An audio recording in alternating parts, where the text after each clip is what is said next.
ঘরে কিছু খাবার নেই নাকি? কালকে যে বাসি খাবারগুলো ছিল সেগুলো কোথায় গেল? আর বলিস না মা, আজকে সকালে উঠে দেখি একটা বিড়াল বাচ্চা খাবারগুলো সব মুখে দিয়ে দিয়েছে। আমি আবার ছানাগুলোকে দিয়ে এলাম। ভালোই করেছো। ঠিক আছে, তুমি ঝাড়ু দাও, আমি একটু বাইরে থেকে ঘুরে আসি।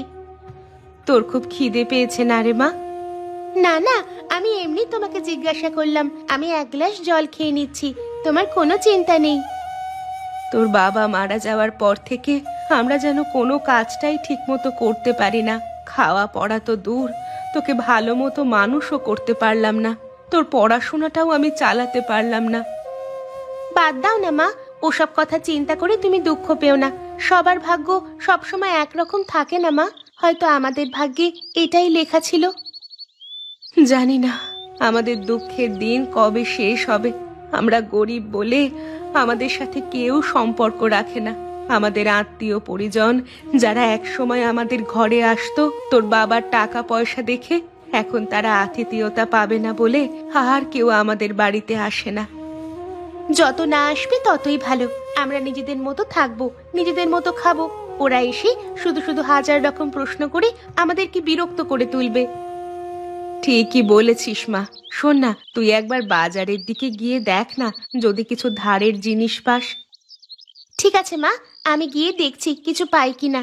তুমি দুটো ভাত ফুটিয়ে রেখো, আমি এসে না হয় আলু সিদ্ধ দিয়ে খাবো।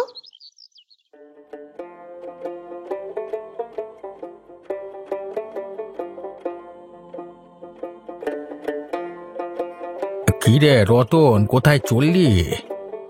কোথায় আবার যাবো কাকা, আমার মাংসের দোকানে মাংস কাটতে যাচ্ছি। তোর এখন বেশ রমরমা ব্যবসা চলছে বল। হ্যাঁ কাকা, মানুষের ভালোবাসায় সে তো চলছে বটেই। এই একটা ব্যবসাতেই তো ভরসা, যদি ভালোভাবে না চলে তাহলে কি করে চলবে আমার? তা তো বটেই। গোপাল মরে যাবার পর থেকে তোরই তো বাজারে একমাত্র দোকান। ভালোভাবে দোকানটা চলবে দেখে নিস। হ্যাঁ কাকা, খুবই দুঃখের বিষয়। কি থেকে যে কি হয়ে গেল, হঠাৎ মাংস কাটতে কাটতে বুকে যন্ত্রণা, তারপর কিছুক্ষণের মধ্যেই আহারে, সত্যি আমার খুব কষ্ট হয়। আচ্ছা, ওদের পরিবারের ওর মেয়ে আর বউ কেমন আছে বল দেখি। খেতে পায় তো নাকি?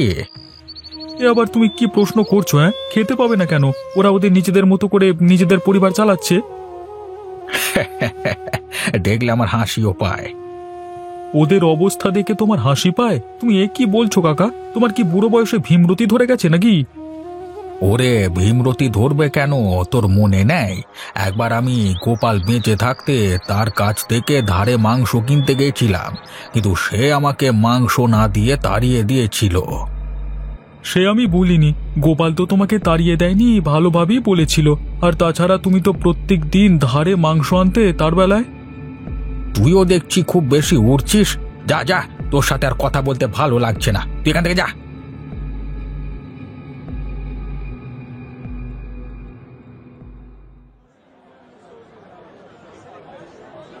এই নিয়ে যান, নিয়ে যান, একদম শীতের দিনের তাজা সবজি নিয়ে যান। খুব স্বল্প মূল্যে আমার কাছ থেকে নিয়ে যান তাজা তাজা সবজি। এই সবজিতে কোনো ভেজাল নেই। কি ব্যাপার শ্রিয়া, সকালবেলায় তোর এই দুঃখী দুঃখী মুখটা আমাকে দেখাতে নিয়ে চলে এলি কেন? কাজ পাসনি নাকি? কাকা, তোমার কাছে একটা অনুরোধ ছিল, আমার অনুরোধটা রাখবে? পয়সা ছাড়া আমি তোকে কোনো সবজি দিতে পারবো না, তুই যাই বলিস না কেন। কাকা, তুমি তো আমাদের অবস্থাটা বোঝো। অন্তত কিছু সবজি যদি দিতে পারতে, আমরা টাকাটা আস্তে আস্তে মিটিয়ে দেব। আমরা তো আর প্রতিদিন তোমার কাছ থেকে সবজি নিচ্ছি না। ওটাই তো হচ্ছে ভয়। তোদের মা মেয়ের যা অবস্থা, তোরা কোন দিন এখান থেকে ফুরুত করে পালিয়ে যাবি, তখন আমি কি করব? বসে বসে পয়সা তো পাবো না। তুমি এরকম ভাবছো কেন কাকা? আমরা এখান থেকে কোথায় যাব? আমাদের কোথায় আর যাবার জায়গা আছে বলো তো কাকা? শ্রেয়া, সকালবেলায় নাকা নাকা কথা শোনাস না। আমি তোকে সবজি দিতে পারবো না, তুই যেন কিছু মনে করিস না। একটু দয়া করো কাকা। আরে সরিয়া সরিয়া, আমার খরিদ্দার আসছে, এখানে সরিয়া দেখি।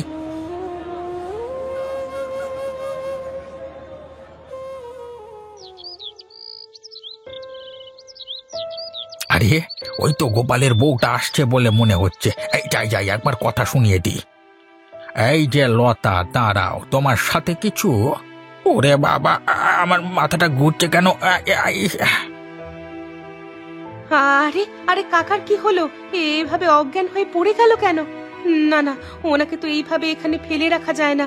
আমি আশেপাশের দুজনকে ডাকি, ওনাকে আমাদের বাড়ি নিয়ে যেতে হবে। আমাকে যেন কিছু বলতে যাচ্ছিলেন, মনে হচ্ছে শরীর খারাপ নিয়ে বলতে যাচ্ছিলেন। লতা, আরে ও লতা, কোথায় গেলে? কোথায়? একবার বেরিয়ে এসো দেখি। কি হলো নীলিমাদি, তুমি ডাকছো কেন আমাকে? কিছু দরকার ছিল নাকি? দরকার তো ছিল ভাই, শুনলাম নাকি হরিপদ কাকা তোমাদের বাড়িতে আছেন। তা কি হয়েছিল ওনার? বয়স হয়েছে তো, তাই মনে হয় শরীরটা একটু খারাপ। আমি যখন জল আনতে যাচ্ছিলাম তখন আমার সঙ্গে কথা বলতে এলেন, তারপরে মাথা ঘুরে পড়ে গেলেন। কি অবস্থা, কি অবস্থা! এখনকার সময় মানুষের যে কখন কি হয় বলা যায় না। তুমি তোমার স্বামীকেই দেখো না, বেচারা। আবার ওসব কথা কেন তুলছো দিদি? হরিপদ কাকা সুস্থ হয়ে যাক, সেটাই আমি চাই। তাই জন্যই দুজন লোক ডেকে আমি ওনাকে আমাদের বাড়িতে এনেছি। হ্যাঁ হ্যাঁ, সেটা তো আমিও চাই। তুমি কি বলতে চাইছো? আমি কি চাই না নাকি যে হরিপদ কাকা সুস্থ হয়ে যাক? আমি কি সেই কথা বললাম? ঝগড়া করো না তো ভাই। আচ্ছা, তুমি কি হরিপদ কাকার সেবা করবে? ওর কাছের লোক তো কেউ নেই। একজন মেয়ে, সেও তো পাত্তা দেয় না। বিয়ে হয়ে কবে গেছে, বাবার খোঁজ নেওয়ারও দরকার নেই। আমি করি, আমার তো মা মেয়ের সংসার, দুজনে মিলে ঠিক সামলে নিতে পারবো।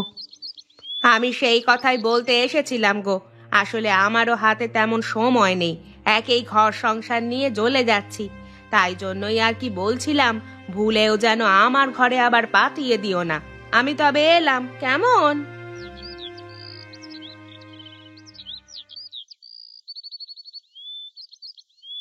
ও কি বলতে এসেছিল গো মা? কি আর বলবে, ভেবেছিল হরিপদ কাকাকে বোধহয় ওর ঘরে পাঠাবো। যাতে না পাঠাই সেই ব্যবস্থাই করতে এসেছিল।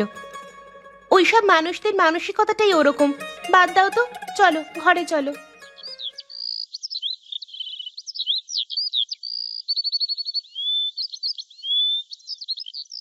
কই গোপাল, কোথায় গেলে বাবা? তোমাদের ঘরে অতিথি এলো যে।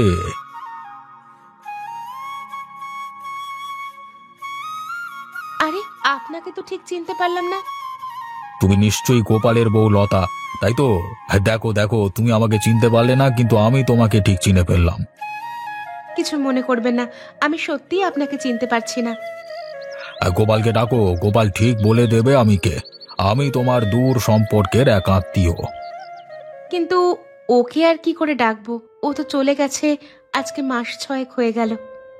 তার মানে আমি তো জানতাম না ব্যাপারটা। এতটুকু বয়সে কি হয়েছিল ওর? হঠাৎ করে বুকে যন্ত্রণা, তারপর আর কথা বলেনি। ইস, আমি যদি আগে জানতাম তাহলে তোমাদের সঙ্গে অনেক আগেই আমি দেখা করে যেতাম। আপনি আর কি করে জানবেন বলুন? আপনি আসুন, ভেতরে আসুন। হ্যাঁ হ্যাঁ, তোমাদের কোনো চিন্তা নেই। আমি এখন বেশ কিছুদিন তোমাদের এখানে থাকবো, জমিয়ে খাওয়া দাওয়া হবে।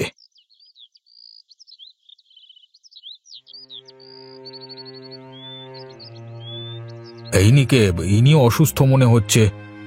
ও আমাদের পাড়ার একজন কাকা। আজকে আমার সাথে কথা বলতে গিয়ে রাস্তায় অজ্ঞান হয়ে পড়ে গিয়েছিল, তাই জন্য আমি আমার সাথে করে নিয়ে এসেছি ওনাকে। ও, ভালোই করেছো। তা আজকে আপনার জন্য কি রান্না করব বলুন তো? আসলে আমি মাংস খেতে একটু বেশি ভালোবাসি। আমারও গিন্নি মারা গেছে অনেক বছর আগে। তা মা, তোমার হাতের তৈরি মাংস রান্না খেতে আমার যে খুব ইচ্ছে করছে। ঠিক আছে, আপনি বসুন, আমি ব্যবস্থা করছি। শ্রেয়া, একবার বাইরে আয় তো।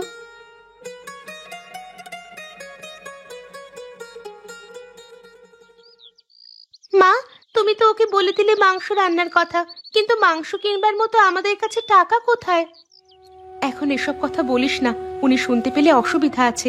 উনি আমাদের অতিথি। তুই এক কাজ কর, তুই বরং একবার বাজারে গিয়ে রতন কাকাকে বলে কিছু ধারে মাংস কিনে আন। কিন্তু ধারে কি মাংস দেবে? নগেন কাকা সকালে যেমন করলো তেমন করবে না তো আবার? তো রতন কাকা অমন নয় রে, তুই একবার ঝট করে গিয়ে মাংস নিয়ে চলে আয়।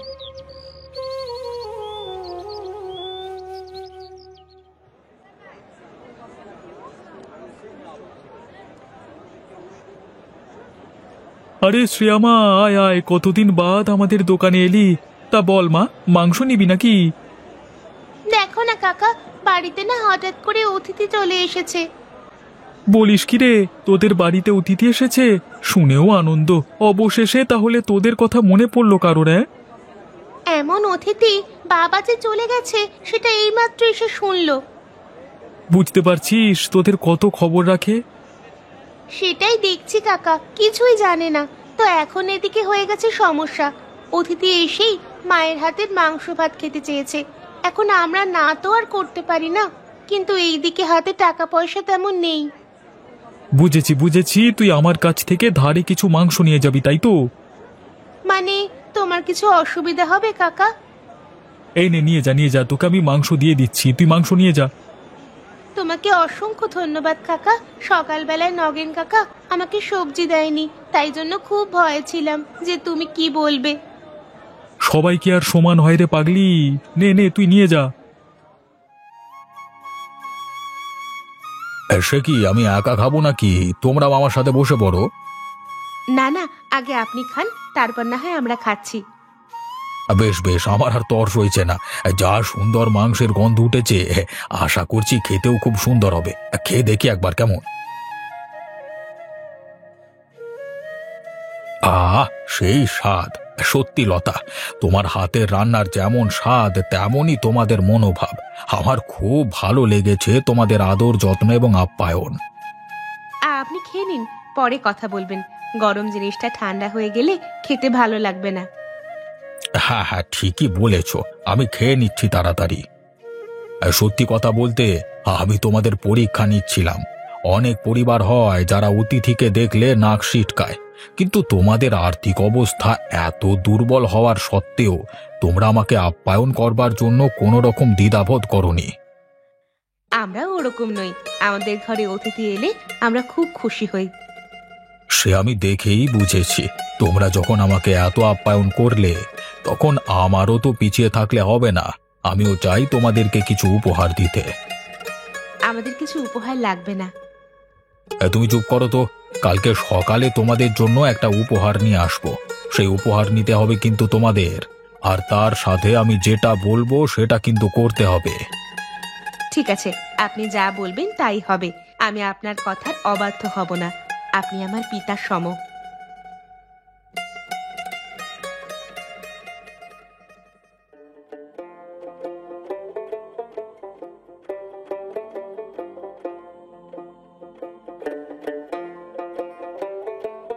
এই নাও পয়সা, এবার তুমি এখান থেকে এসো।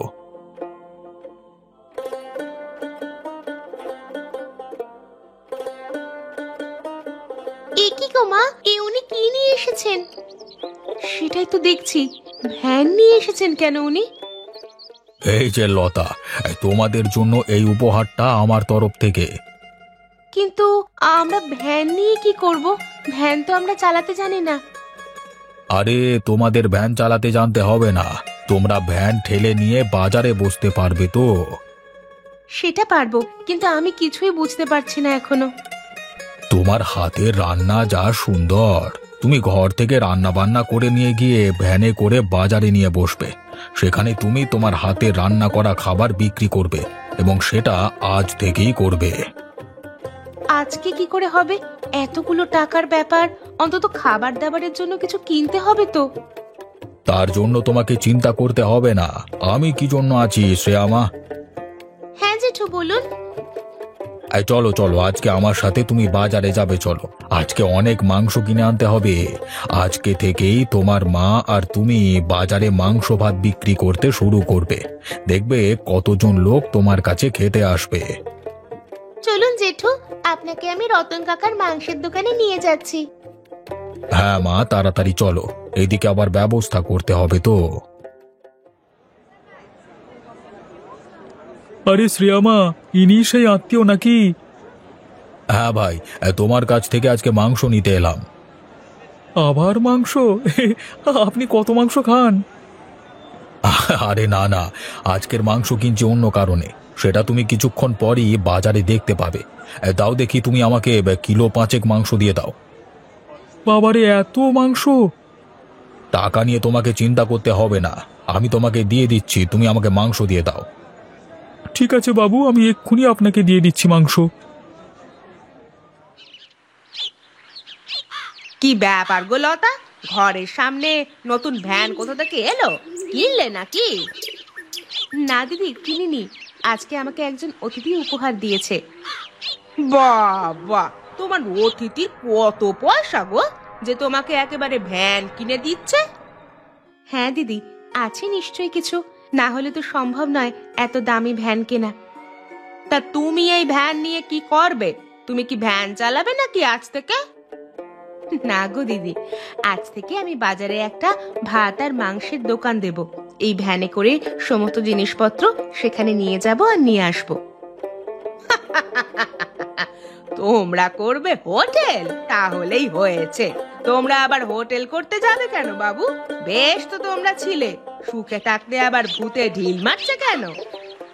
না দিদি, তুমি ভুল করছো। আমরা যদি বাজারে দোকানটা দিতে পারি তাহলে আমাদের হাতে কিছু টাকা আসবে। আমাদের অতিথি আমাদের জন্য অনেক করে দিচ্ছেন। থামো তো, টাকা? খুব টাকা লোভ হয়েছে না তোর? এত লোভ ভালো নয় বাপু। লোভের কি আছে? বেঁচে থাকতে গেলে টাকার প্রয়োজন, আর সেই প্রয়োজন আমরা মা আর মেয়ে দুজনে মিলে বুঝেছি। নাটক চত্ব সব। খবরদার, মেয়ে মানুষ হয়ে বাজারে অত লোকের সামনে দোকান দিবি তো তোকে দেখে নেব।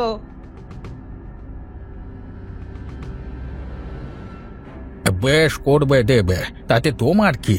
গ্রামটা কি তোমার একার নাকি? আরে কাকা, তুমি সুস্থ হয়ে গেছো? একেবারে নিজে হেঁটে বেরিয়ে আসলে দেখছি।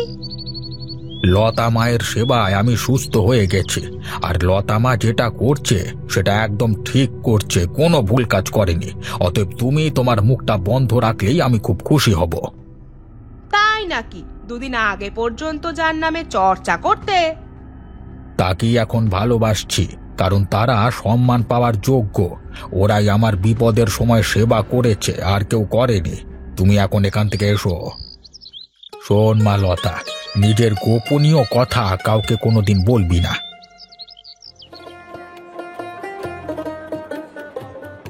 আসুন আসুন, খেয়ে যান খেয়ে যান। একদম গরম গরম ভাত আর মাংস খেয়ে দিয়ে পেট ভরিয়ে নিজের কাজ করুন। মাত্র 35 টাকা প্লেট।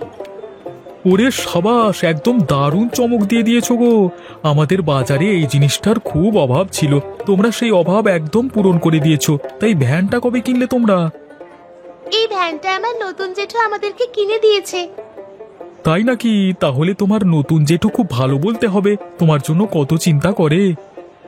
হ্যাঁ, সে তো বটেই। তা কাকা, তুমি কি মাংস ভাত খাবে?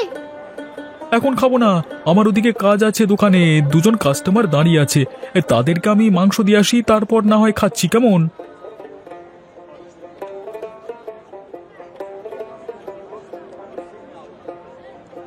সর্বনাশ বৌদি, কি করেছো তোমরা? ভুল করে ফেললাম নাকি নগেন ভাই? আরে ওসব কথা বলো না। কই আমাকে দাও দেখি, আমি 1 প্লেট ভাত মাংস খেয়ে তারপর না হয় বাড়ি যাবো। হ্যাঁ দাদা, তুমি একটু দাঁড়াও, আমি তোমাকে ভাত আর মাংস দিচ্ছি। শ্রেয়া, তোকে সেদিন বিনামূল্যে সবজি দিলাম না বললে তুই রেগে আছিস নাকি? না না, রাগে কি আছে? তুমি যদি আমার কাছ থেকে বিনামূল্যে মাংস ভাত খেতে চাও তাহলে কি আমি দিতাম? ব্যবসার দিকটা সবাইকেই দেখতে হবে। এই তো তুই বুঝেছিস, এতেই অনেকে আবার বোঝে না, জানিস তো।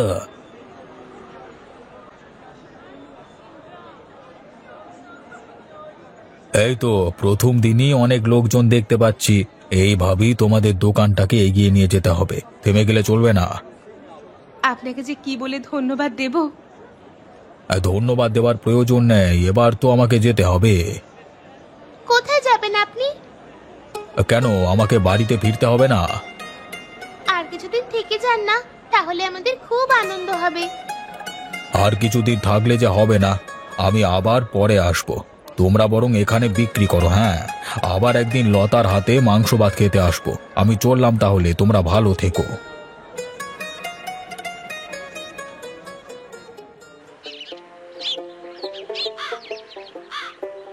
এই যে মিস্ত্রিরা, খুব ভালো করে ঘরটা তৈরি করবে, কিন্তু অনেক শখের ঘর তৈরি হচ্ছে। বাবা, 2 মাসের মধ্যে একেবারে নতুন ঘর! কত পয়সা করেছো গো তোমরা? কাকিমা, দয়া করে তোমার এই টোন মেরে কথা বলা তুমি বন্ধ করবে? ও বাবা, মেয়ের আবার কথা ফুটেছে দেখছি। কথা তো বলতেই হবে, এখনকার যুগ তো আর কথা হজম করবার জন্য নয়। কেউ কেউ আবার লোকের উন্নতি দেখলে সহ্য করতে পারে না। তুই কি আমাকে এই কথাটা বলতে চাইলি? তাছাড়া আর কাকে বলবে? আমার মতো লোক যেখানে এদের সাথে মিশে একদম পরিবর্তন হয়ে গেলাম, সেখানে তুমি এখনো পরিবর্তন হতে পারলে না। আমাকে পরিবর্তন হতে হবে কেন? আমার কি দায় পড়েছে? তাহলে এদেরও কি দায় পড়েছে তোমাকে বলতে যাবার যে কত টাকা তোমার করেছে? এটা একদম দেখছি কথা বলা যাবে না। তাহলে তোমাদের প্রচুর অহংকার বেড়ে গেছে, তাই না? হ্যাঁ, হয়ে গেছে। একদম এখান থেকে যাবি বলে দিলাম, ফালতু কোথাকার। এতদিন ওরা খেতে পারছিল না, তখন কোনো দিন খবর নেয় না, আর এখন এসেছে নাটক করতে। দাঁড়াও, রতনকে আমি বলছি। এই না না, ওসব বলবার কোনো প্রয়োজন নেই। আমি দেখতে এলাম তোমাদের বাড়ি হচ্ছে, আমাদের কপালে কবে হবে কে জানে। হবে হবে, আমাদের যখন হচ্ছে তোমাদেরও হবে, কোনো চিন্তা করো না তোমরা। দেখবি ঠিক সময় ঠিক জিনিসটা হবে। আর যদি লোকের ওপর হিংসা করো, তাহলে যে জিনিসটা তোমার আছে সেটাও আর থাকবে বলে আমার মনে হয় না। অতএব হিংসা করা বন্ধ করো।